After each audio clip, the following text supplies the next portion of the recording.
अस्सलामु अलैकुम वरहमतुल्लाहि वबरकातुहू। नाजरीन, आप सब कैसे हैं? उम्मीद करता हूँ कि आप सब खैरियत से होंगे। अल्लाह पाक की बारगाह में दुआ है मौला ताला आप सबको सलामत रखे, आप सबकी सारी परेशानियों को दूर अता फरमाए। नाजरीन किराम, आज के वीडियो में, आज जुमा का दिन है, तो मैंने सोचा कि एक मसला आप तक जो है इस वीडियो के ज़रिए पहुँचा दूँ, और बहुत बेहतरीन मसला है। हमारे इस्लामिक भाई को इस मसले के बारे में सबको पता नहीं है, तो मैंने सोचा कि आप तक इस वीडियो के ज़रिए इस मसले को पहुंचाऊं। मसला क्या है?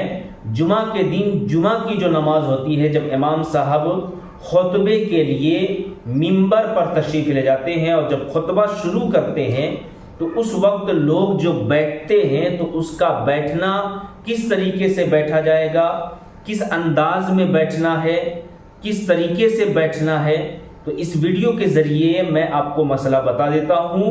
गुजारिश करता हूँ कि वीडियो को पूरा देखें, वीडियो को शेयर करें, चैनल को ज़रूर सब्सक्राइब करें। बैठने का तरीका, जुमा के दिन जब इमाम साहब जब खुतबा पढ़ने के लिए खड़ा हो, तो आवाम को किस तरीके से बैठना चाहिए, वो आज मैं आपको तरीका बताता हूँ। बहुत सारे लोगों के दिल में गलत फहमियाँ हैं, और गलत फहमियाँ क्या है, और बहुत सारे लोग बताते भी हैं, कई लोगों से सुनता भी हूँ कि जिस तरीके से नमाज की हालत में यानी कायदा में बैठते हैं, उसी तरीके से खुतबा के अंदर भी, यानी जबकि इमाम साहब खुतबा पढ़ रहा हो, तो उसी तरीके से जो है, यानी कायदे में जिस तरीके से नमाज की हालत में बैठते हैं, उसी तरीके से बैठना चाहिए। बहुत सारे लोग बोलते हैं।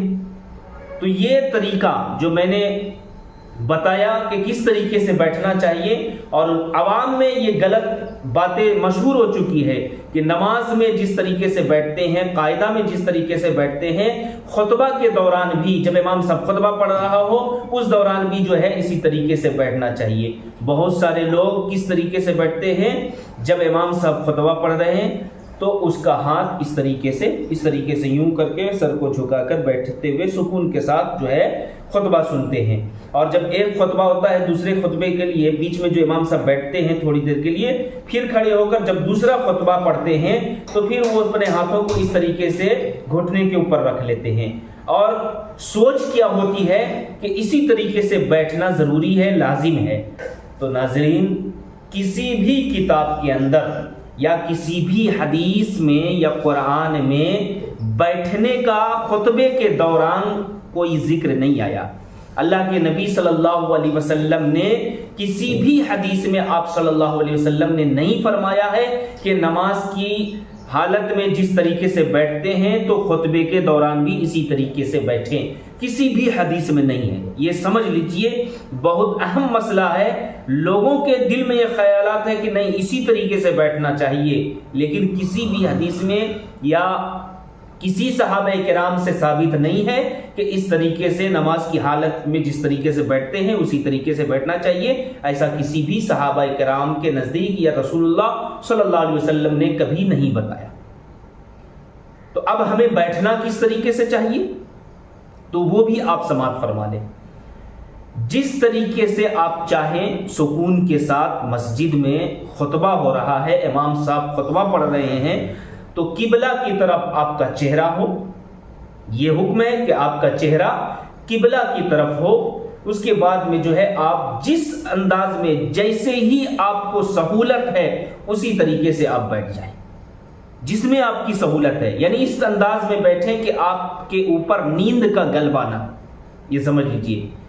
इस तरीके से बैठें, इस तरीके से बैठें कि नींद का गलबा ना हो। जैसे भी आपकी सहूलत है, चाहे आप हाथ रख कर बैठें, चाहे आप हाथ बांध कर बैठें, चाहे आप जो है इस तरीके से जो है, मर्जी है जिस हिसाब से आप बैठना चाहें, आपका रुख किबला की तरफ होना चाहिए। सुकून के साथ जो है आप खुतबा सुने। बैठने का अंदाज जो है अल्लाह के नबी ने न तो किसी सहाबा ने नहीं बताया है। जैसा चाहे आप बैठ सकते हैं, लेकिन खुतबे के दौरान जो है हम किसी से बात ना करें। पहली बात तो यह कि मस्जिद में दुनिया की बात करना ही मना है, और ख़ास खुतबे के दौरान खुतबा सुकून के साथ, जो इमाम साहब खुतबा पढ़ रहे हैं उसको सुकून के साथ जो है सुनना चाहिए। جو میں نے آپ کو بیٹھنے کا طریقہ بتایا، جس انداز میں جیسے بھی آپ کو سہولت ملتا ہو اسی طریقے سے آپ بیٹھ سکتے ہیں۔ کوئی کسی کتاب میں لکھا ہوا نہیں ہے کہ نماز میں جس حالت میں بیٹھتے ہیں اسی حالت میں جو ہے ہمیں بیٹھنا چاہیے، اپنے ہاتھوں کو اس طریقے سے باندھ کے بیٹھنا چاہیے، پھر دوسرے خطبے میں اپنے ہاتھوں کو گھٹنے پر رکھنا چاہیے۔ لوگ کرتے بھی ہیں ایسا، تو ایسا کسی کتاب میں نہیں ہے، اور اس کو نہ تو فرض نہ تو سنت، جانے کوئی سنت سے ثابت نہیں ہے کہ اس طریقے سے بیٹھنا چاہیے، کسی بھی کتاب میں نہیں۔ ہاں اگر بیٹھ رہے ہیں تو اس میں منع بھی نہیں ہے، یہ بھی سمجھ لیجئے، بیٹھ رہے ہیں تو منع بھی نہیں ہے۔ آپ اگر آپ کی خواہش ہے، آپ کی خوشی ہے تو اس طریقے سے بھی بیٹھ جائیں، کوئی دقت نہیں ہے۔ لیکن سنت نہیں سمجھے کہ نہیں اس طریقے سے بیٹھنا سنت ہے، یا اس طریقے سے صحابہ کرام بیٹھا کرتے تھے اس طریقے سے بیٹھنا سنت ہے، کسی بھی کتاب میں نہیں ہے، سمجھ لیجئے، کسی بھی حدیث میں نہیں ہے۔ آپ کی سہولت کے حساب سے جیسا چاہیں آپ بیٹھ جائیں، سکون کے ساتھ امام صاحب جب خطبہ پڑھیں تو آپ خطبہ کو آرام سے سنیں۔ یہ جو میں نے بتایا، آپ سے گزارش کرتا ہوں اس ویڈیو کو زیادہ سے زیادہ شیئر کریں۔ ہمارے چینل میں نئے ہیں تو ہمارے چینل کو ضرور سبسکرائب کریں۔ السلام علیکم ورحمۃ اللہ وبرکاتہ۔